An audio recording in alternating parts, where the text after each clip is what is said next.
ته چې کور ته دې بوځم کور در وښیم قسم دې ته به خپله ووایې چې یاره واقعا بلکل همداسې کور کې مې ورجانې د کوټې دیوال راولېدلې د هغه ته مې پرده ټاکولې بس دیو د الله عید ته پراته یې یخ بادي لګي را باندې یوه روپۍ نه لرم بل بېګم دا مریض ما ورته خالي شړل الله له مې صبر کړی ما یاد بس تا له مې صبر یو الله مینې بنده خو مې نه یو بس اوس هم نشته ورجانې چې کوم کار ځان ته روان کړو نه مې مال او حال شته دی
د المقدس خیره بنسټ قدرمنو لیدونکو سلامونه نیکې هیلې احترامات درته وایم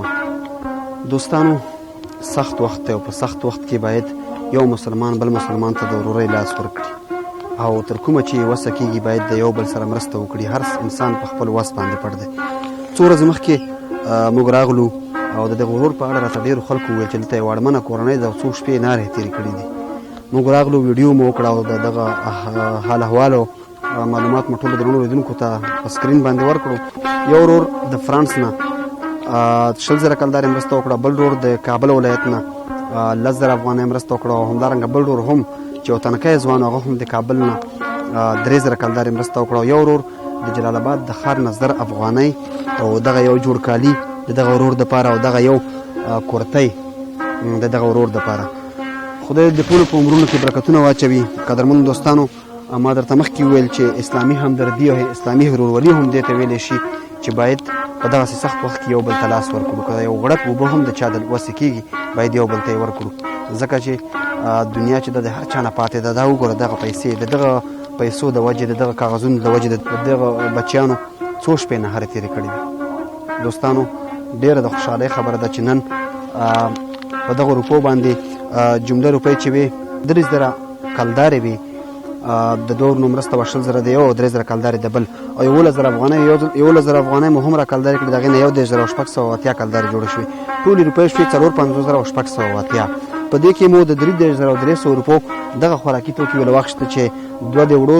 تونې دي یو د بورې تونه ده او همدارنګه د وریجو تونه مو ورله واخیسته د صرفو دغه یوه پوڼۍ مو ورته واخیسته 2 لیټره د غوړو بشکې مو ورته واخیستې شنې چای تورې چای دال او لوبیا او د چای میوه او شامپو نو دا هم د دغه ورور په غوښتنه باندې واخیسته چې دغه شیان ورکره نه وو هر څه ورکره خلاص وو نو دوستانو دغه مرسته مو ورته راوړه او بس نور دعاګانو ته به حاجت نه وي ځکه دغه دعاګانې بس دی د هغه چا چې مرسته یې کړې وي چې په دسترخوان باندې د شیانو ته کښېني او خوري او د دغه ماشومانو په مخ باندې نن بېل رنګه مسکا معلومېږي دغه بقایا روپو باندې به د ماشومانو ته څپلۍ او جامې او دغه کورتېګانې د کوم ماشومانو نه وي دا به ورته واخلي دوستانو د المقدس خیره بنسټ هغه بنسټ دی چې د رئیس نه واخله تر د یو غړي پورې څومره ملګري چې هم دي د دې څومره مصارف چې دي که د تیلو مصرف وي که نوره خرچه وي دوی د خپله جیبه خلاصوي شکر الحمدلله تر اوسه پورې د چا د مرستې نه یو تانیز هم نه دی خوځېدلی او په دې شکر وباسم چې ویډیو چې مو کړې ده نو د یو ځای نه یو ځای نه الله رب العزت په دې باندې مهربانه کېږي دا وګورئ دغه ورور ته اوس په دغه سخت وخت کې 54,680 روپۍ دا ډېره سخته ده نو چې په دې وخت کې دا ورور پیدا کوي. اوس مو هم یو ځای ته د یو ځای نه راوسته، ورور ویل چې دیاړي مو کوله او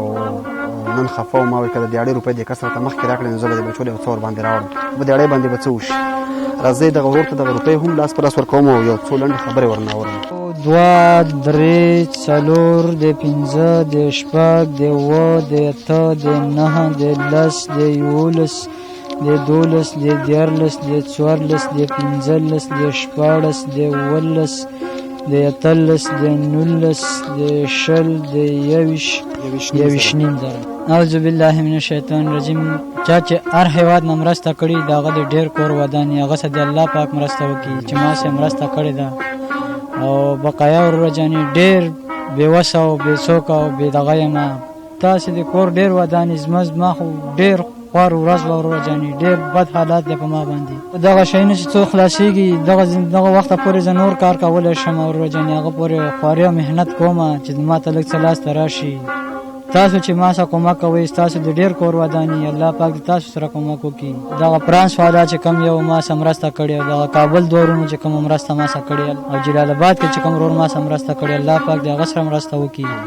او کور ډېر ودانه بچی لوی. الله پاک د هغه بچو د هغه عمر او د هغه په کاروبار کې د الله پاک برکت او خیر واچوي